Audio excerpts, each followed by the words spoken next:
Hello everyone, welcome to Rookie's kitchen. आज मैं आप लोग के लिए बिल्कुल ही सिंपल सी घर में रखे हुए इंग्रेडिएंट्स के साथ पुआ की रेसिपी लेके आई हुई हूँ। देखिए कैसे फूले फूले से पुए बन रहे हैं। तो इस फूले फूले से पुआ को बनाने के लिए बहुत सारी टिप्स एंड ट्रिक्स है, तो देखते रहिए इस रेसिपी को। रुकीज़ किचन में आपका स्वागत है। अगर आपको मेरी रेसिपीज़ पसंद आती हैं तो मेरे चैनल को सब्सक्राइब करें और बेल आइकन को ज़रूर प्रेस करें ताकि मेरी लेटेस्ट नोटिफिकेशंस आपको मिलती रहे।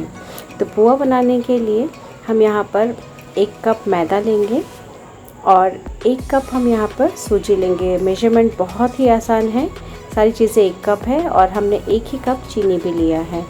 तो बस सारी चीज़ें हम 1-1 कप ले लेंगे। तो इन सारी चीज़ों को हम बहुत ही अच्छे से मिक्स कर देंगे और मिक्स करने के बाद हम 1 कप दूध लेंगे। जो मैंने कटोरी ली है वो बिल्कुल 1 कप ही है नापने से, तो वही 1 कप हम दूध, चीनी, मैदा, सूजी सब 1 कप लेंगे और पूरा का पूरा दूध इसमें एक ही बारी में डाल सकते हैं क्योंकि ये पूरा दूध इसमें जाएगा और एक गाढ़ा सा घोल बन जाएगा। तो देखिए एक बिल्कुल गाढ़ा सा घोल बन चुका है। अब हम इसको ढक कर छोड़ देंगे और इसे पूरी रात छोड़ेंगे और फ्रिज में रख देंगे। बस यही ट्रिक है जिससे कि आपकी जो पुए हैं बहुत ही फूले फूले बनेंगे। देखिए जब मैंने इसे फ्रिज से निकाला तो कैसे गाढ़ा सा हो गया है। सारी चीज़ें, सूजी, मैदा, सब कुछ इसमें अच्छे से मिल चुकी हैं और फूल भी चुकी हैं। अब हम यहाँ पे धीरे धीरे करके पानी ऐड करेंगे। आप चाहें तो दूध का इस्तेमाल भी कर सकते हैं, पर मैंने यहाँ पे पानी इस्तेमाल किया है और इसमें ड्रॉपिंग कंसिस्टेंसी का एक पेस्ट बनाएंगे। बहुत ज़्यादा ना पतला होना चाहिए ना बहुत ज़्यादा गाढ़ा होना चाहिए। उसके बाद हम इसमें थोड़े ड्राई फ्रूट्स ऐड करेंगे। तो मैंने बारीक काट के नारियल ऐड कर दिया है। उसके बाद मैंने थोड़े से किशमिश ऐड किए हैं। मेरे घर में बच्चों को किशमिश उतना ज़्यादा पसंद नहीं है इसलिए मैंने कम डाला है, और क्योंकि उन लोग को ड्राई फ्रूट्स उतना पसंद नहीं है इसलिए मैंने इसमें डेसिकेटेड नारियल डाला हुआ है ताकि उन लोग को पता भी ना चले और फ्लेवर बहुत अच्छा आए। इसी के साथ मैंने यहाँ पर इलायची पाउडर भी डाला है जिसकी रिकॉर्डिंग शायद हो नहीं पाई है, तो आप उसको भी डाल लीजिएगा, उससे भी फ्लेवर बहुत अच्छा आता है। अब इन सारी चीज़ों को हम बहुत अच्छे से मिक्स करेंगे और देखिए जो ड्रॉपिंग कंसिस्टेंसी मैं आपको बता रही थी तो देखिए वो इस तरह की होनी चाहिए। हमारा जो बैटर है वो गिरना चाहिए अपने आप ही जब हम इसे गिराएं तो इस तरह की कंसिस्टेंसी को आप रखिएगा और आपके जो पुए हैं बहुत अच्छे बनेंगे। अब यहाँ पे हम तेल ले लेते हैं। तो सिंपल रिफाइंड ऑयल लिया है मैंने, और जब आपका ऑयल गर्म हो जाए तो 1 लैडल भर के आप इस पर डालिए बैटर को। जितना बड़ा आपको पुआ बनाना है आप डाल सकते हैं, उतना ज़्यादा बेटर। देखिए एक ही बारी में कैसे फूल गया है, बिल्कुल बलून की तरह, और बहुत ही टेस्टी पुए बनते हैं ये। जिसमें मैंने डेसिकेटेड नारियल डाला है और इलायची पाउडर डाला है, उसकी वजह से इसका स्वाद बहुत अच्छा आता है। हमने इसे रात भर जो फ्रिज में रखा था उसकी वजह से आपको इसमें एयर पॉकेट दिखाई दे रहे होंगे, आपको छोटे छोटे से छेद दिखाई दे रहे होंगे, जिससे कि इसका टेक्सचर और इसका जो स्वाद है बहुत अच्छा आता है।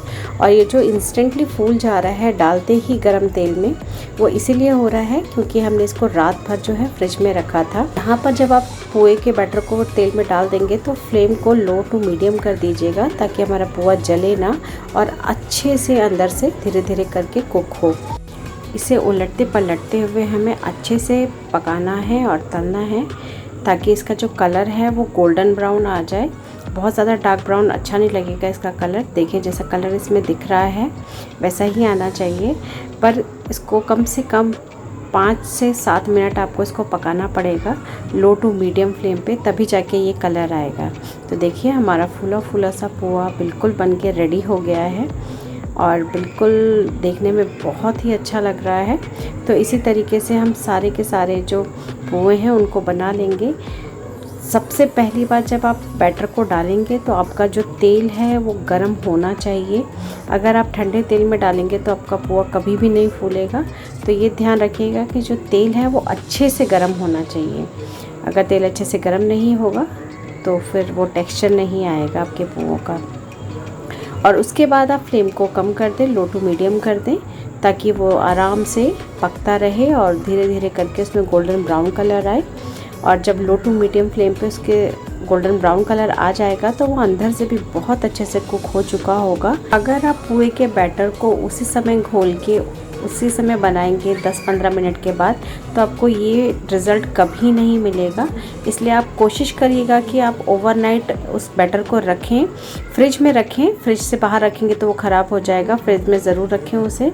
और देखिए हमारे सारे के सारे पोहे बनके रेडी हो चुके हैं। और दूसरी चीज़ ये है कि आपका दूसरे दिन का काम भी आसान हो जाएगा, क्योंकि आपका बैटर जो है पहले से बना हुआ है। और अगर आपके पास टाइम नहीं है तो आप उसे 3 से 4 घंटे कम से कम फुलाइए बैटर को, तब जाके आपका जो यही टेक्सचर आएगा पोहा का, और बहुत अच्छे पोहे बनेंगे। ये सारे इंग्रेडिएंट्स डालिए, आपका रिज़ल्ट बहुत अच्छा आएगा पोहा का। अगर आप बिगनर हैं तभी भी आप बहुत ही आसानी से इस मेजरमेंट के साथ पोहा को बना सकते हैं। अगर आपको मेरी ये रेसिपी पसंद आई हो तो इस रेसिपी को एक लाइक ज़रूर कीजिएगा, इसे फ्रेंड्स और फैमिली मेम्बर्स के साथ ज़रूर शेयर कीजिएगा, और मेरे चैनल को पक्का सब्सक्राइब कीजिएगा। तब तक के लिए बाय बाय।